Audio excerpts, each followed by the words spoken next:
In my opinion, that is the most valuable real estate in the entire solar system. It's out of Earth's gravity. I think the race to get humans on the moon or back on the moon is tight. If you launch an ounce of water into space, the cost of launching it makes that ounce of water worth more than an ounce of gold. Is it worth going to the moon? I always have to think about Despicable Me and the minions who are trying to steal the moon. Of course. Obviously, all of this is quite expensive. If we only look at the Apollo missions, it set back the US taxpayer like 350 billion US dollars. The Artemis mission right now is standing at 93 billion, and it's not going to get any cheaper. That's right. And to talk about this more, we're joined by Philip Metzger. Not only is he a physicist, but he also spent 30 years at NASA. And today he's working developing technology for space mining at the University of Central Florida. Phil, you were at NASA when 2 moon missions basically got sacked. What changed now? Like, why are we going back now? We thought we were going back to the moon and then on to Mars. But it's always been a political fight in the U.S. because of budget. And so when the presidential administration changes, they change their priorities. In fact, we used to have a joke that one political party was the moon and the other political party was asteroids, and then the libertarians were Mars. But it's not so much aligned that way anymore. I think there's a convergence now that we're going to focus on the moon first, but also prepare for Mars. So the moon is also quite big, like roughly the size of Africa, if we do a size comparison. Aren't there, enough lucrative landing spots for China and the US on the moon? In a sense, yes, there's no shortage of space on the moon, but I want to point out 2 things that will constrain that. The first problem is that the moon is an airless body. It doesn't have a thick atmosphere like the Earth. And so when you land, you have to use rocket engines. You can't use parachutes. You can't use wings. And when you land with a rocket blast on lunar soil and dust, it gets accelerated to the speed of the rocket exhaust, which exceeds lunar escape velocity. And so that ejecta then blows outward, and there's nothing to slow it down. There's no air to stop it. And so here on the Earth, our intuition is that blast effects are localized, but on the moon, they're not. They're global. And so that means that the effect of landing in one location is going to extend over tens and hundreds of kilometers. So that does put a constraint on sharing the space on the moon. The second challenge is that the moon has a very unique thermal and daylight environment because it's tidally locked to the Earth, and therefore 1 lunar day is equal to 29.5 Earth days. And so half of that is night. And so you've got to develop technologies that can survive super cold night with no solar power. And however, there are a few unique locations on the moon near the poles. We call them the peaks of eternal light. It's kind of a silly name, but because the kinda light's nice. not really. Yeah, it is. It is. Yeah, It is. it's giving the image of, you've climbed up to this mountain and there's a guru sitting there waiting. And so, but the thing is, they have long day and short night. And so you can get daylight on these peaks for 20 out of the 29 days of the lunar cycle. And these peaks happen to be right next to the locations where there's ice, because down in those craters next to them, there's no sunlight ever. And that's where the ice collected. And so, in my opinion, that is the most valuable real estate in the entire solar system. It's out of Earth's gravity well. It's so that you can use resources in space at low cost.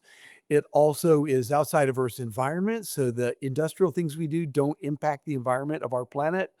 But it's also got great energy, and it's at the one place where we can get rocket fuel, which is from the ice on the moon. So Okay. I think that's the most valuable real estate. I think it's going to be contentious, and we need to develop systems of working internationally to be fair and just about how we work on the moon. So location, location, location. But we're going to come back to that in a second, this potential that you've just done a great job of describing. But in terms of the right now, if we are thinking about this as a race to the moon, maybe you have a bias because you were with NASA for so long, but who do you think is winning right now? China has the advantage of being very steady in their objectives. They don't have the same political process that we do in the West, where you have a constant change of parties at the very core of a government's philosophy. And so they're able to set a goal and stick with it decade after decade. And they've leveraged that to be very successful in their space efforts. They have had a schedule that they've published.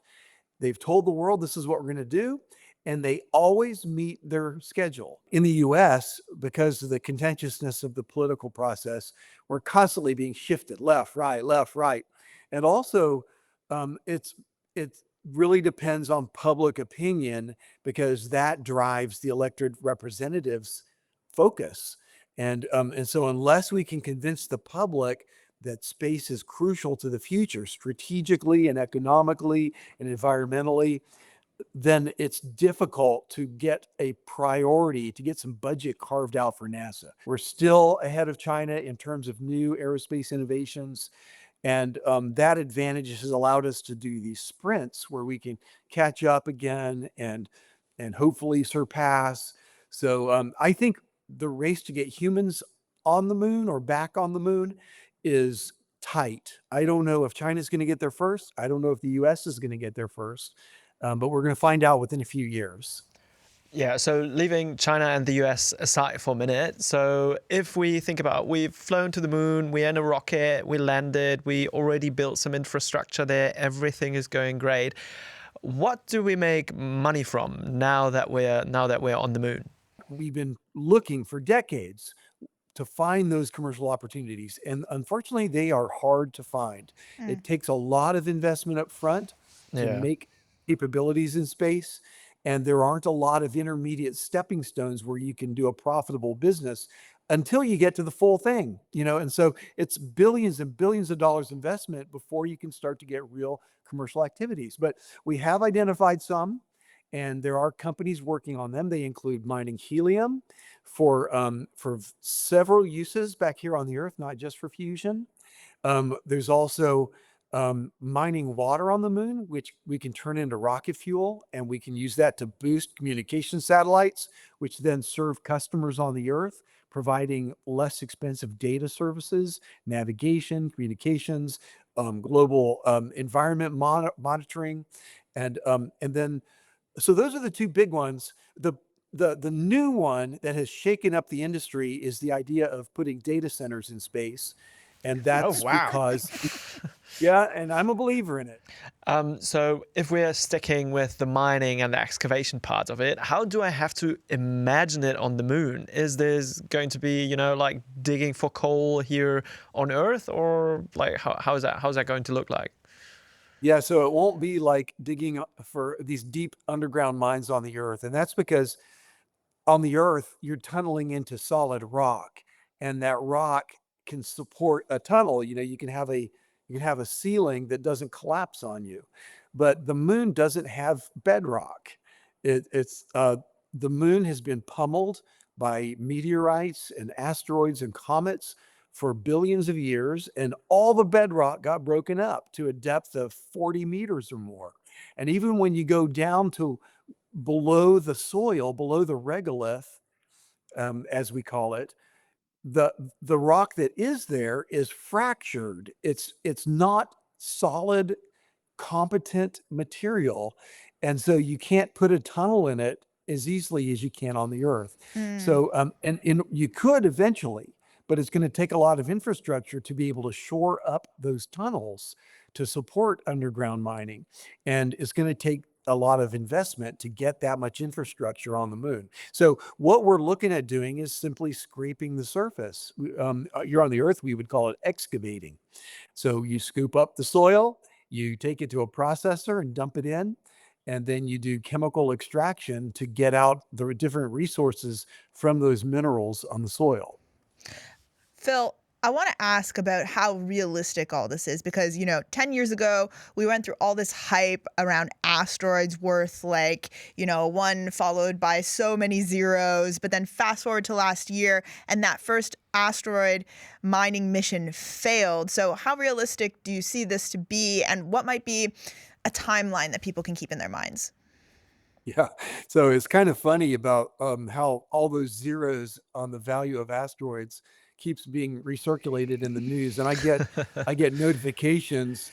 I have Google checking for whenever my name pops up on the internet, and I get notifications about once a month about how Philip Metzger says there's this asteroid worth 15 quintillion dollars, and it's ridiculous. I was being facetious when I said that, Okay. but because there's no real value in an asteroid way out beyond Mars. You can't bring it back profitably and use it. So it was a joke, but it ended up being picked up in the industry. So, but Don't play with our but hearts, Phil. What's the real one this time? but there is tremendous value in the asteroids. There's far more material available for industry in space than there is on the Earth, and that's because the asteroids have been broken up into small pieces, and so the majority of their mass is near the surface. Whereas here on the Earth, the majority of the materials are deep in the core where we can't get to them. So there is tremendous value in the asteroids, platinum, um, other rare metals. So you can do a lot in space, but in general, we've learned that it's not economic to bring that material back to the Earth to try to sell in Earth's markets, Mm. and that's because um, the, we only mine the most lucrative deposits here on the Earth, but there are vast amounts of deposits that are a little bit less lucrative that we don't mine. And in order for asteroids to be profitable, it has to outcompete all of the things on the Earth that are just less than profitable today, and it's never going to get there. So, but here's the thing: if you launch an ounce of water into space, the cost of launching it makes that ounce of water worth more than an ounce of gold. And so there's value to having things in space if you have a use for them in space. One thing that you mentioned like a couple of times is water and that we can use it for rocket fuel. Why is that lucrative, to have rocket fuel stationed on the moon, for example? I think there's no question that it will be profitable to make rocket fuel from the moon, but it's not going to be profitable right away because of that investment issue. It's going to take some years of investment and operating at a loss, but it will become profitable, and that's because launching the rocket fuel off the Earth gives it the value of gold because of the launch cost. However, well, let me put it this way. When you launch something off of the Earth to an orbit where it can boost a communication satellite, you 98% of the mass of the rocket gets burned up as fuel. The other 2% is payload.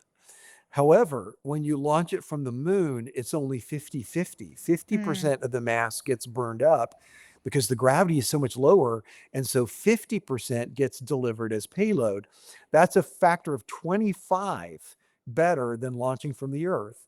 So if you can create industry on the moon that is not 25 times more expensive than operating on the Earth, then you've got a business case. And robotics have become so advanced, and the AI software to run the robotics is improving so quickly that it's not going to be that much longer until you can have an industry on the moon that is only like 2 times more expensive than the Earth, only 3 times, not 25 times. And so there's going to be huge margins. So let's kind of bring this back to your average American or anyone, who might be watching us around the world right now. Why spend so much money, in the case of Americans, US tax dollars, on space, what advantage is there for, my parents in Connecticut from the space program? I know that there are some technologies, for example, in the past that are used today that started in space travel, right? So is there a tangible link that people can look forward to, even if they themselves never get to, I don't know, honeymoon on the moon or something? Yeah, absolutely. There are already benefits surrounding us every day from the space exploration program. Like, for example, right now, we're having this interview using these little miniaturized camera on my laptop computer. And that camera was developed by NASA's Jet Propulsion Laboratory. It's called CMOS. It's a type of computer chip that can detect light for very low power, very small mass, very small size. And that is what makes it possible to have cameras in your phone and have cameras in all the other applications that we have in our world. So that's one out of thousands and thousands of examples. We could talk about the foam that's used in your bed and in your pillow. That was invented, it's called memory foam, and it was invented to have better cushions for astronaut seats and for aircraft seating. It was developed by NASA. There's also heart pumps. So people that have heart defects can have their blood circulated by these little tiny devices that were developed and perfected by NASA Fluids Flow. Also, recirculating water in space is a requirement because you don't have ready access to water. And so they recycle their urine. The astronauts have a joke that today's bathroom break is tomorrow's coffee. And that's because they literally do. They literally do recycle the water. And it's more But valuable they than had gold, to as you develop. told us. Because it's up in space. Exactly, exactly. You wouldn't throw away gold. So so that drove the need to develop these recirculation technologies for purifying water. Now, there are so many things we could invent. There's no limit to technology. There's no upper bound. But the reason we're not developing and inventing more is because of the economics of it. Hmm. There has to be a business case. And most of these technologies are a leap too far for investors. However, when you go to space, the rigor of space travel is so hard that they're forced to invent these new things. And so companies that support the space programs are inventing things and then spinning them into other applications so that the consumer world gets the benefit without having to pay the investment costs. And so that's why we have so many spin-off benefits. I could go on talking about other Yeah. direct I'll, benefits like I'll monitoring the Earth definitely, from I'll space. definitely remember the foam one. So a nice cushion that I got from NASA. Thanks for that. Hey YouTube, you've been watching a sneak preview of our podcast, The Dip, where we follow money stories that cross borders. And if you want more, you can go ahead and click the link in the YouTube description, or you can scan that QR code that's appearing on your screen right now. Somewhere. But until next time, thanks for watching The Dip.